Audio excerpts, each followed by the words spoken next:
Okay, my name's Eric Langer. I'm president and managing partner at BioPlan Associates. We've been looking at this market, China as well as biopharma, large molecules, for nearly 30 years. And I can say with some certainty that China is an absolute probability for the next generation of center of biotechnology concentration. However, it's going to fail. China will fail if they don't achieve this, innovation. So what we need to understand are the very complex elements associated with the development of a center of biotechnology that's outside of things like biogenerics and biosimilars. So how is China going to achieve that, given this, which is the key driver in what we consider to be the base factors associated with what's creating a biotechnology industry in China? That's this, 7,500 deaths every single day in China as a result of cancer alone. So 12,000 diagnoses of cancer. This is what's driving this industry. We got a lot of data. We've developed a whole lot of information on intellectual property and so forth. We've been looking at this market for over 12 years with our studies associated with the Society for Industrial Microbiology and Biotechnology. We've got a new study out, so we've got lots and lots of data, we've got lots and lots of trends, but it still comes down to this. 290 million Chinese have cardiovascular disease for which they don't have access to the Western medicines. As a result, when we look at the adult population of the US, the adult population, not the sufferers, it's less than the population of those with cardiac disease in China alone. So when you ask yourself, is it an intellectual property issue? Is it a manufacturing issue? Is it a financial economic issue? Is it intellectual property protection? No, it's this. It's a health policy issue that's driving this industry. So I'm going to go back around a little bit to talk about why this is important at this moment in time. China this year tops the US as the global center for as a retail market. And they're growing faster than the US. So what we're talking, and why does this relate to healthcare and biotech? Because of this. They got millions in the middle class. And the relevance to biotech is disposable income. When you've got disposable income, think about what you have if a family member has a disease. You're not going to spend it on an iPhone. What you're going to spend it on is healthcare. So what you've got is a regulatory system that's now allowing insurance to pay for some of this. You've got a growing middle class, and you've got access now to drugs that didn't exist 10 years ago. So what this means is, you've all heard about this Made in China initiative, where they're making 60% of the world's buttons, 70% of the world's umbrellas. Well, how does that relate to biotech? It relates to biotech because they're now moving into high-tech environments like IT and robotics, and they're also moving into regulated environments like the aviation industry, where they now own a very major percentage of the U.S. General aviation industry right now. That's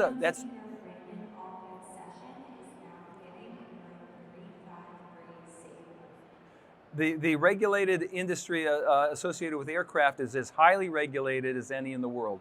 If they can do that in aviation, they can certainly do it in biotech. So the next question is, how is it going to relate to biologics? That's the next in line because of the health policy. We're going back to what the driving force, the underlying factor associated with this is. And by the way, I like this slide. It came from CMAB, which is a new CMO in China. But this is some of our data.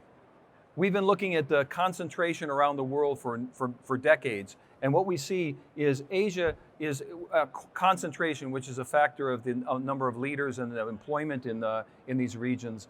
We see Asia as near about 6,000 concentration units, which is about 20% of the world's, or 27% of the world, versus US and North America, about 30%. When we look at, from a global capacity industry, look at China here. China is about, you can see they got 153 facilities in China right now. 153 bioprocessing facilities in China right now. That's second in the world. Now note, of course, that their average facility capacity is half what it is in the US. But that doesn't mean that some of those facilities aren't going to actually make it. So the question now we have is which of those facilities are going to make it, which are going to be continuing to make things like biosimilars and biogenerics. That's the key here. So what's going to cause that shift from toward innovation? We're talking about innovation here, and that starts with this. What's China's biopharma future in CGMP, not biogeneric products that could never sell in a Western market? When we asked a question in a recent study, what's your objective? We asked, I think, 50 biopharma facilities in China. What's your objective now and in the next 10 years? We found that 28%, let's back that up, 28% identified that they were looking at the global market, so relatively little. But when we asked them, how is that going to change by 2016? 86% indicated that they were going to be expecting to produce for CGMP export to the US and Europe. The great majority of bioprocessing in China is gearing itself up by 2026 to be producing at GMP. To do that, innovation is going to be critical. You're not going to make this happen unless you've got innovation. Versus 28% today, which is thinking domestic is where we want to be. So you can see where the mindset in China is going. It's going west. So let's talk briefly about how they're going to get there and why innovation is so critical. Again, I will say, I think, and we can all agree categorically, that if China perceives themselves as the biogeneric manufacturers for the world, the margins are not going to be there to allow innovation. If you're just getting a small slice of profitability, you cannot plow that small slice of profitability back into the next generation of innovative products. So innovation in China is obviously critical. Everybody knows it. So what are they doing? Let's just, a few data points we can start with. 110 public companies in biopharmaceuticals today in China, public companies. 48 companies with R&D expenditures of over 15 million. Let's put this in context in a second. Some of them are spending $500 million, but let's put that in context with, say, Pfizer. $8 billion alone every year or more. Up to $9 billion is spent by Pfizer every single year. So when you look at what the biggest in China is spending compared to what Pfizer spends alone, you can see that that just doesn't cut it yet. China, however, has invested in 5 biopharma products, with totaling, $30 million a piece or so. Is that enough to innovate or create yeah, right. It's not enough, but it's a start. And let's look at this. Let's back this one up a little bit. It's the trend associated with how much investment's going on there. We're looking over the last 5 years. Essentially, this investment in innovation going from essentially zip. So R&D expenditures in China is overall, I'm not talking biopharma, but overall is 2.15% of GDP, which is higher than the EU. And they're expected to hit 260 billion. So this is the key here. It's up 71% since 2012. So what we like to look at is not what is, but what the trend looks like. So if the trend is going like this now, how much spending is going to be taking place in the next 5 years or 10 years? That's what's really critical, is how will that innovation spending convert to commercialized products, especially as it relates to biopharma. R&D expenditure by China universities, $16-17 billion. Johns Hopkins spent $2.6 billion alone. U.S. R&D at U.S. biopharma is something, and that most of that $70 billion by U.S. universities in the U.S., that's toward medicine, so that's healthcare. So what you see there is essentially, you can see where the disparity is, but China is on the scale now. 10 years ago, China wasn't even on the scale. So you can see by looking at that trend where that strategic thinking is going. 2.5 billion invested in biotechs in China alone in terms of investment in the company. Now, when you're investing in an early stage company, you're investing in their intellectual property, you're investing in that development. You're not investing in the manufacturing of buttons. So Paragon, but let's put it in context. 2.5 billion invested in China biotech. Paragon last week, I just picked that randomly because they're down the street from us in Rockville. I didn't even think about them. They were a pipette calibrator back a few years ago. They just sold a month ago for $1.2 billion. Oh my gosh. Why? Because they are innovative in the areas of gene therapy. And that's what they're buying, is the innovation, not the fact that they can calibrate pipettes. So VC and other funding in China was 40 billion in 2017, again, from zero. So again, let's look at the radar and not just take a picture of where it is, but where it was and where it will be. That's going to be what's critical here. Another few data points here. All of this is related to where this investment is going. And if you look at this in a trends perspective, I think you'll see a pretty clear picture emerging here. Let's talk about publications alone. 64 papers in Cell and Nature. You know that's something. That's significant. 5,000 papers from China. In all areas. So there's a lot of research going on. How can you not translate at least 1% of that research into a commercial product? It will not happen if you don't have this. If you don't have those papers, you don't have those innovative researchers, you will not have a commercial product. So this is evidence that you've got a foundation for where this is going. But let's go ahead and back it up and say, is it all rosy? No, it's not even close to rosy. China lacks significant talent to support real biopharma innovation. Universities are just one data point. Training in GMP is really critical. You can bring these universities, and we've worked at Johns Hopkins. We've worked with universities in China, and the foundation is there, but is it really at a critical mass? Well, even if it were, a master's degree or a PhD in biotechnology is not the same as real training. It ain't gonna cut it. You got zero value unless they pull you away as a returnee, or they pull you away, they poach you from one company to another. So the real on-the-job training is where this is gonna happen. So when you look at 153 companies in China, you've got a lot of opportunity to develop those that experience by failure. So, and then sometimes that's the way you have to learn it. So China is doing a lot right, and we're seeing a lot happening. The question is it going to be 5 years, 10 years, or 20 years where we're going to start to see innovation?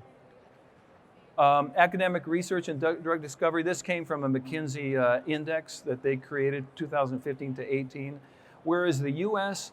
is indexed at an 8, China comes in at about a 5 in academic research and drug discovery versus 4.8 in 2015. So we're not seeing a lot of significant increase on the academic front, nor in the funding front, nor in the local innovation front. So a lot of this comparative analysis of where China is to where it will be, I think we're still at an emerging point. So it's not a done deal.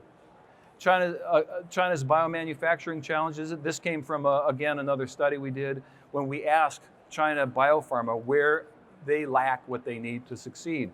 And we found a lot of different, I'm not going to go through these, but you can well imagine. This is what I call self-diagnosis. If you don't know that you got these problems, then you got a real problem. So they know they got these problems. So when we asked what the biggest one is, overall quality image. And it's not just image, it's overall quality processes. So we're seeing a large majority, 68%, recognize they are not prepared for GMP manufacturing. It ain't going to happen.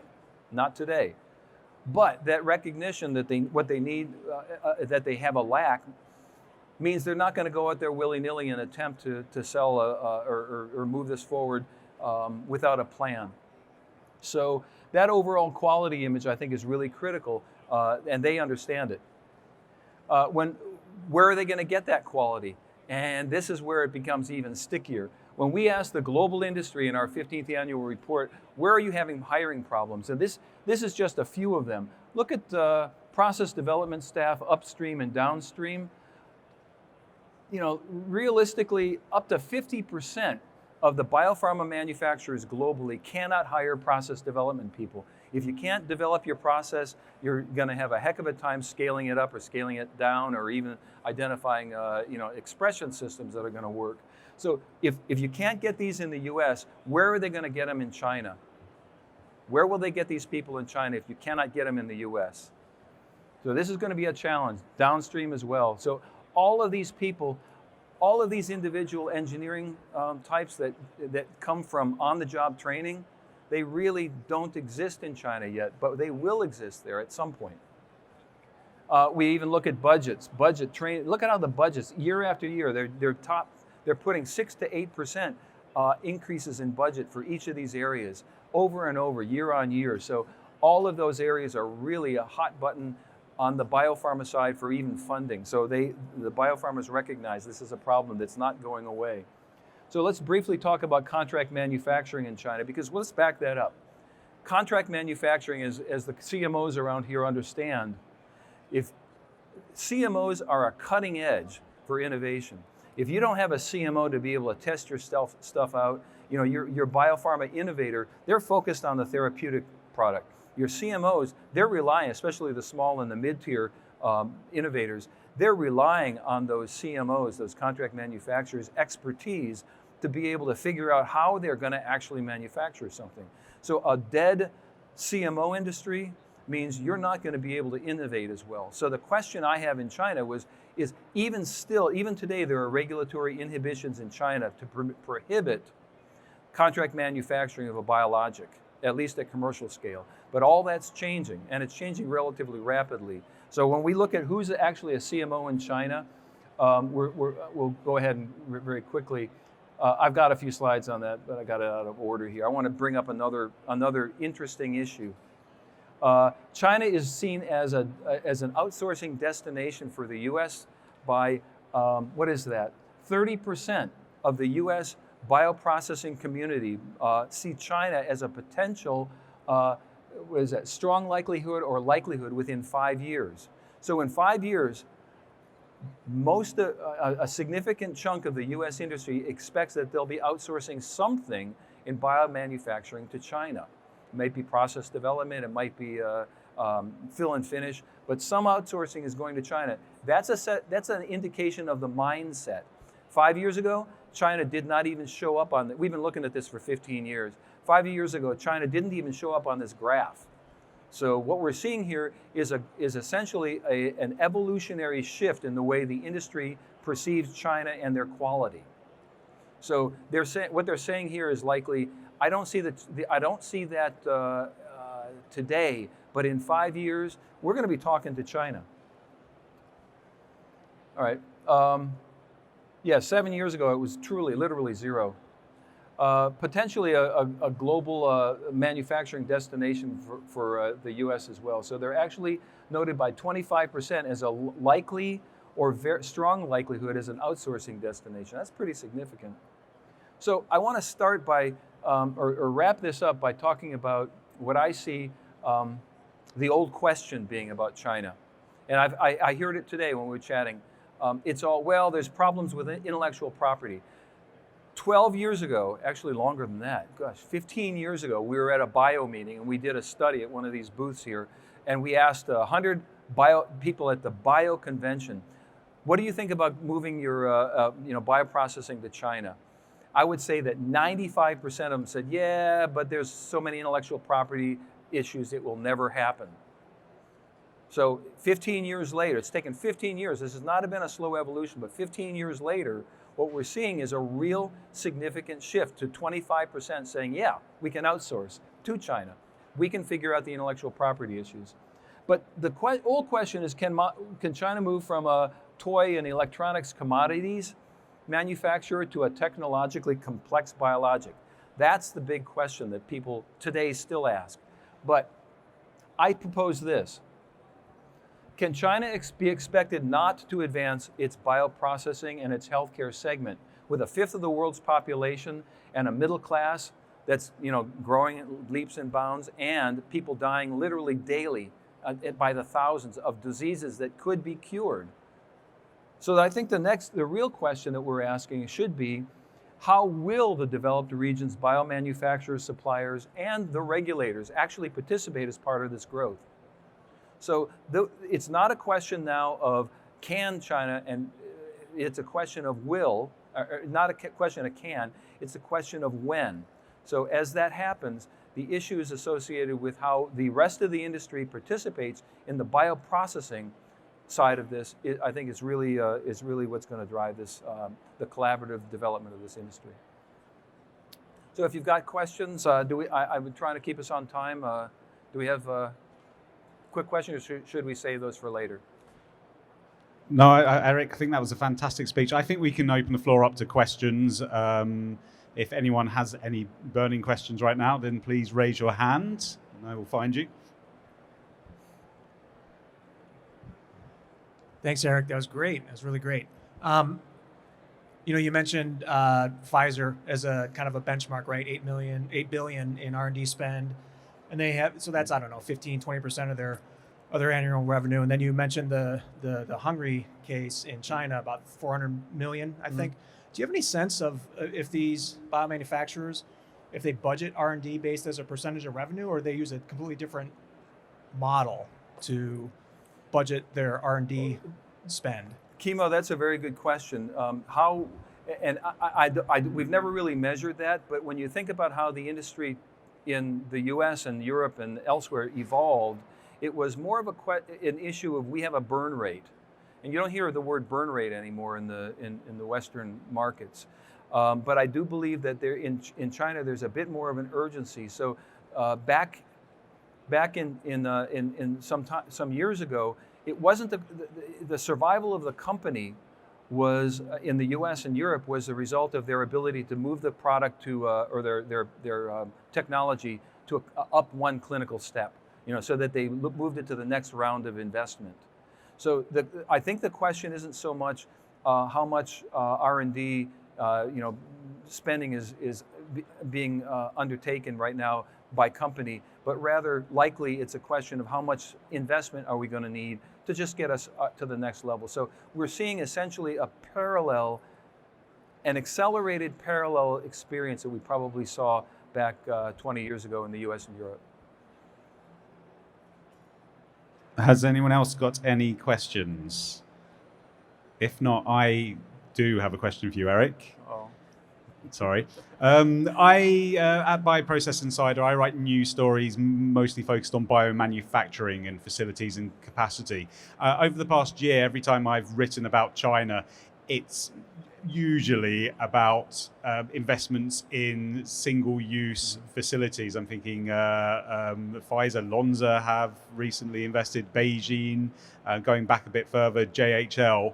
I can understand why single-use has propelled biomanufacturing in China, but for China to actually become a dominating force in biomanufacturing in the future, do you envisage they're going to have to invest in sort of larger, I guess more traditional stainless steel capabilities at all? Well, that's a very, very good question, and I think it opens up a ream of other issues that play into that. The question is essentially, if China wants to grow in scale, does that mean it's going to move into stainless steel, more of a stainless steel environment? And I think really stainless steel will never go away. We know that regardless of where. It's a question of the economics now. But back 10 years ago, 5 years ago, single use was more of a question of am I going to bust the seam and I'm going to lose all my batch kind of thing. Now that's been proven. We don't have leachable, extractable issues. It's much more of an expected, not just a common, but an expected technology. China wants to invest. We've seen it. We've got our directory of China biomanufacturing we've had for 15 years, including we got 180 listed right now of biopharmaceutical companies in China that are manufacturing, and we interview them regularly on their technology adoption. And single use is the cutting edge today. Single use is what you need to move into the environment without a massive investment. So the question isn't so much, do we want to get into stainless versus single use? It's what's the most rational, cutting edge approach to manufacturing a biologic? And that's going to be single use today. So especially at smaller scales, and especially as titers go up and 2,000 liter scale, if you daisy chain some of these bioreactors together, you can produce pretty much any blockbuster drug now. So the question, I think, is not single use versus stainless. Is single use the cutting edge technology? And I think the answer is yes. And that's what they're moving toward. Look at Wuxi Actec, world's biggest single use manufacturer in China. World's biggest manufacturer, they're in China. It's almost like they've skipped the evolution of biomanufacturing that we've seen in the West. And as you say, Wuxi with fully single-use capacity, I haven't seen any hint of them looking to build stainless steel facilities. Finally, if there is any more questions, you do have the chance to ask now. If not, Eric will be joining myself and the other two presenters on the panel following the next presentation. So any hands up? No? Well, look, Eric will be back on the panel in 20 minutes or so. Thanks very much. Thank you.